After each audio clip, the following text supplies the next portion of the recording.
In 2026, I have a goal to read 65 books.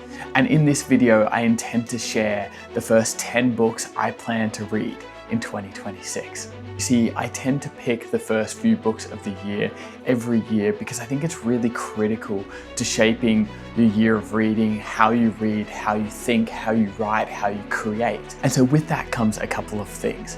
One, I try to be really deliberate about the books that I'm picking and the books that I'm reading. I do this to challenge myself as a reader and to really push in directions that I've never been in before. And two, I feel like it narrows down that focus for the year and really sets you up for a great reading year. In 2025, I read 65 books, and I've had years where I've read over 100 books, and I felt like 65 was just a brilliant number where it allowed me to challenge myself on books, to take some of the reading slower and to read some chunkier books, but some books that I wouldn't have normally read.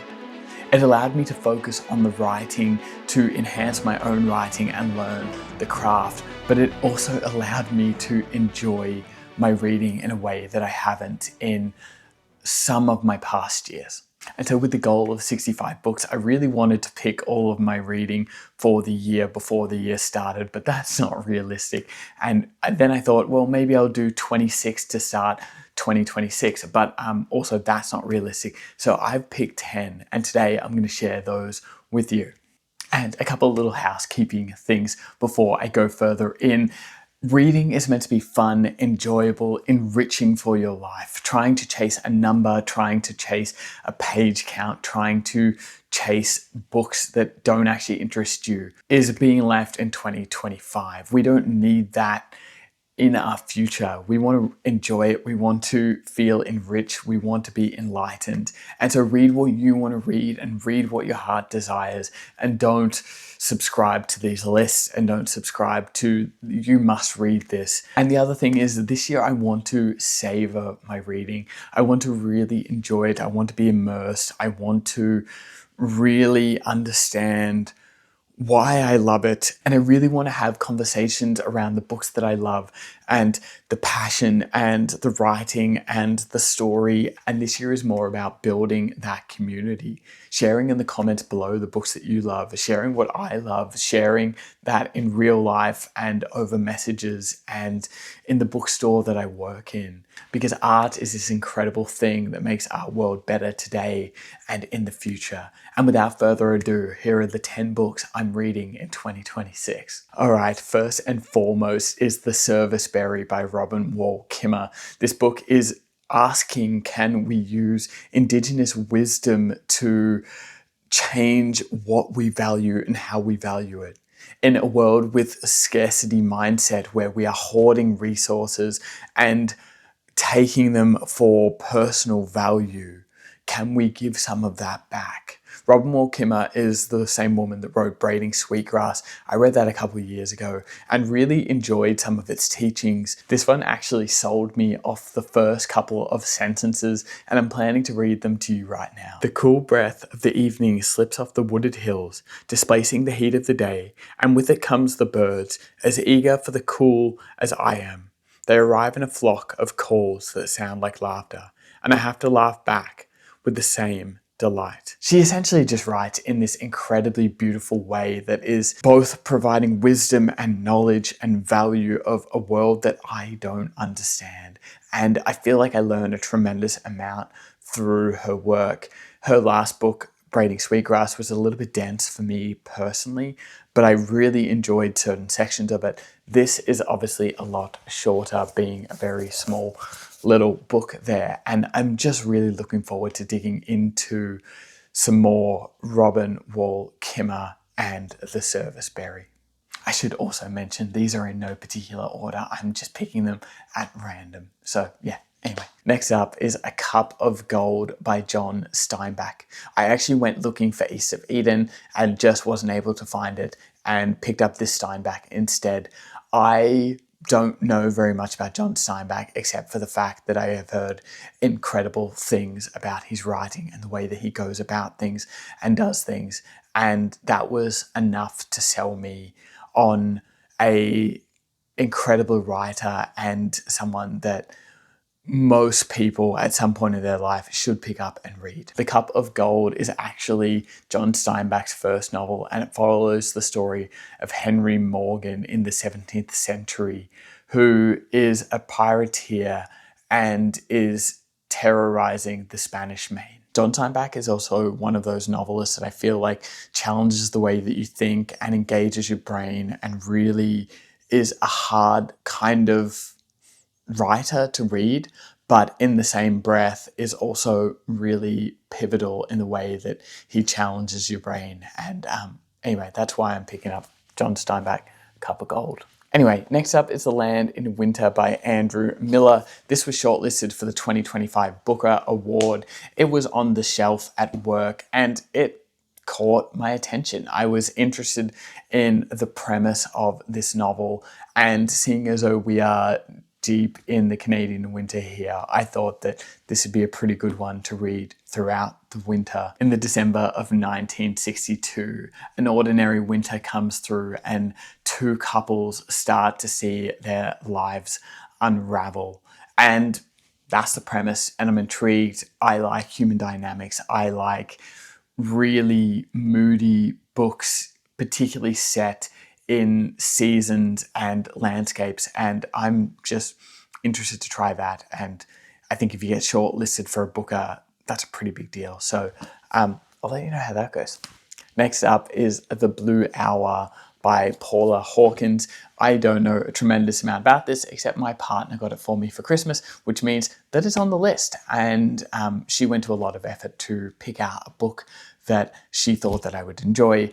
She also read the book to see if I would enjoy said book, which is a pretty big deal. You don't have someone doing that for you every day, which means that I've got to read it, and it's definitely on my list. It is a thriller murder mystery on an island, one way in, one way out.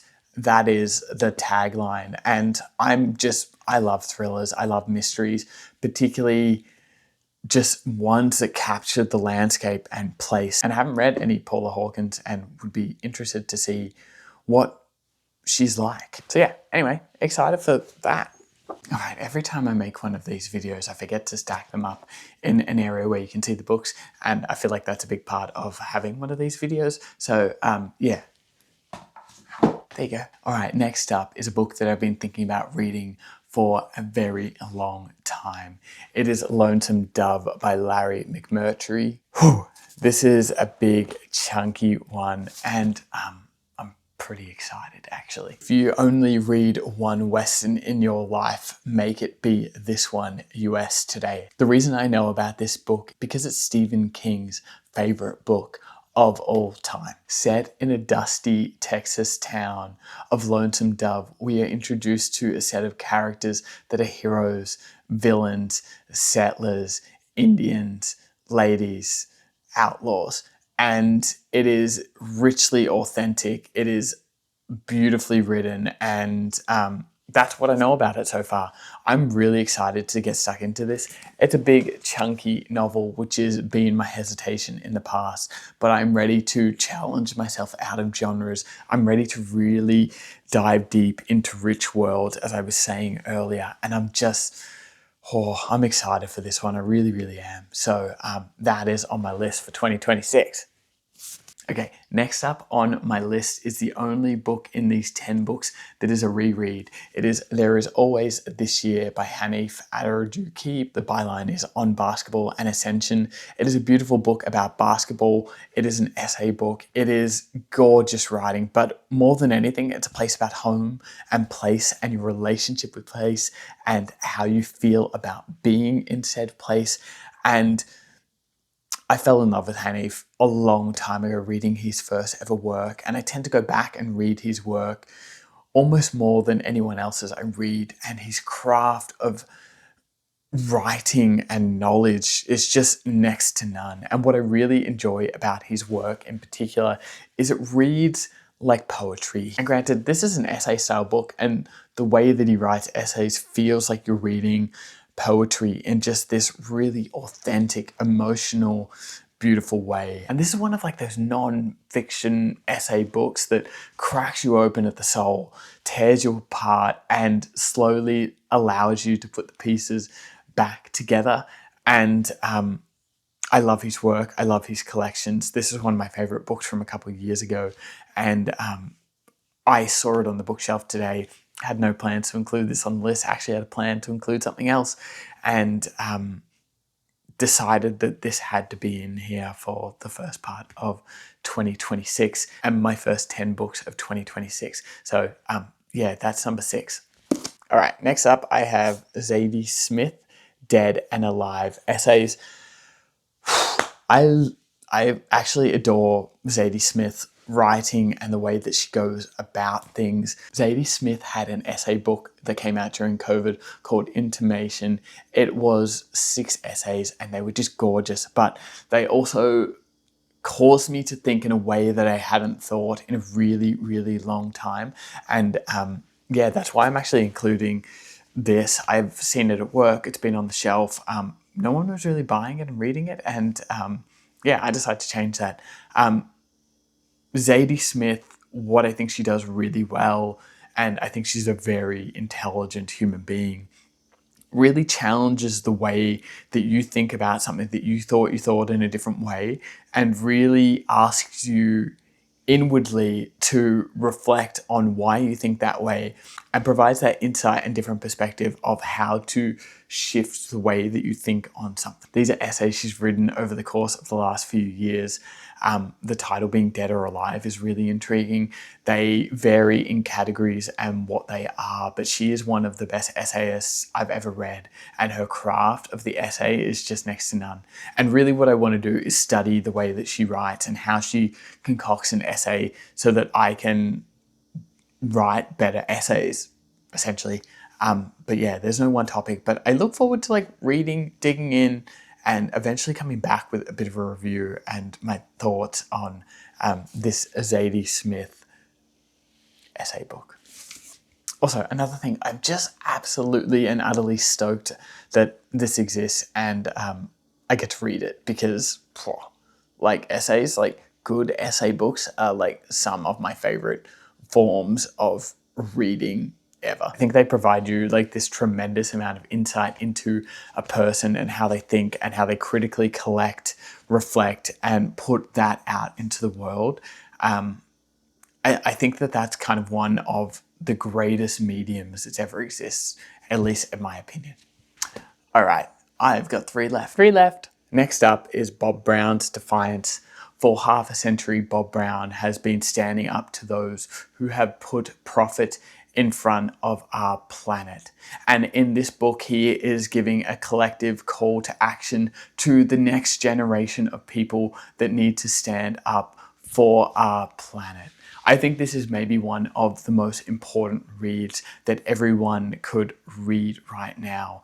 And as an environmentalist in a sustainable way, Bob Brown has given his life to this cause. And in this book, it is him sharing his knowledge on those issues and those topics, those issues that are incredibly close to his heart and how they have shaped him and the people around him. I'm really looking forward to digging into something that I think is really significant, really powerful in a really defining way. And this is one of those years for me where I really want to put courage at the forefront of what I do when it comes to speaking out for those things that I believe in, and putting courage on both of my feet and stepping forward when it is hard to do, and trying to advocate for people that don't have the voice and things that don't have the voice. And I think this is going to be a really pivotal book in those steps, and that is why I've included it. And I think it is really vital that we seek out these uncomfortable reads and these uncomfortable truths about our world, because unfortunately, whether you want it to or not, that is how we make a better world. Okay, second to last. I went book shopping with a friend yesterday for their birthday, and I picked up this beauty. First Person Richard Flanagan. This is one of Richard Flanagan's books that I have yet to read, and I'm looking forward to getting back into Richard Flanagan after a period of time where I have not read his work. I actually don't know a tremendous amount about this one other than it won the Man Booker Prize for 2014, which is a big deal. But it follows a writer who has not made any money, who gets a call in the middle of the night by someone who has frauded the banks for over $700 million. And they are tasked for $10,000 to write that person's memoir in 6 weeks.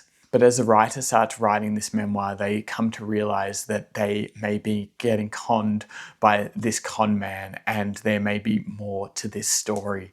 I was just intrigued by the premise, but I think I'd read anything from Richard Flanagan because he is just that writer for me. And it felt wrong to not read a Richard Flanagan in 2026. And as I'm really trying to focus on writers that are doing the thing in a way that I really admire, I want to do the same thing, and I want that to be how I approach writing. And Richard Flanagan is one of those writers for me, and I think I can learn a tremendous amount from just reading Richard Flanagan's books and taking this forward. So yeah, that's in there. All right, lucky last is Last One Out by Jane Harper. I love Jane Harper, and I probably should have read this a couple of months ago, and I've just been in a little bit of a reading slump. I've been busy. I've been caught up in my own writing and making stuff.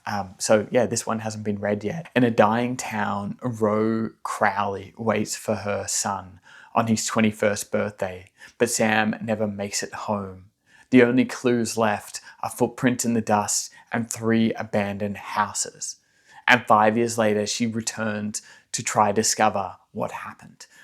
Jane Harper, as you know, is one of my favorite authors of all time. She essentially revitalized crime fiction in Australia in this really cool way. And I'm just enamored by what she does. She writes these really fast-paced crime thrillers with this really subtle way, and uses the landscape as a character in itself, and uses the remoteness of a place as a landscape and a character, and to move her story.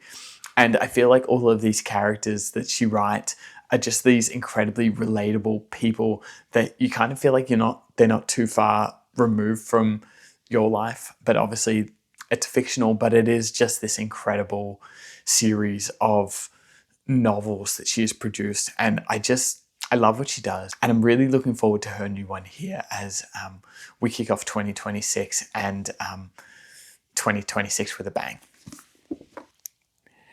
Anyway, they are the 10 books I'm going to start 2026 with. I'm really looking forward to this. This is a very varied list. There is some fiction, there are some thrillers and mysteries, there is a Western in there, there is some non-fiction, there is some essay books, and I just think that's going to set me up for a really great year of reading. So in the comments below, let me know what you're going to be reading in 2026. Let me know if any of these are going to be on your list. I'm really looking forward to diving into a great year of reading in 2026.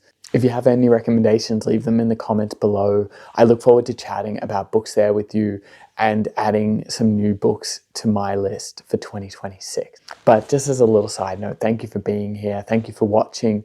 Happy New Year. I hope 2026 is everything you've ever wanted it to be. And I look forward to seeing you back here next week.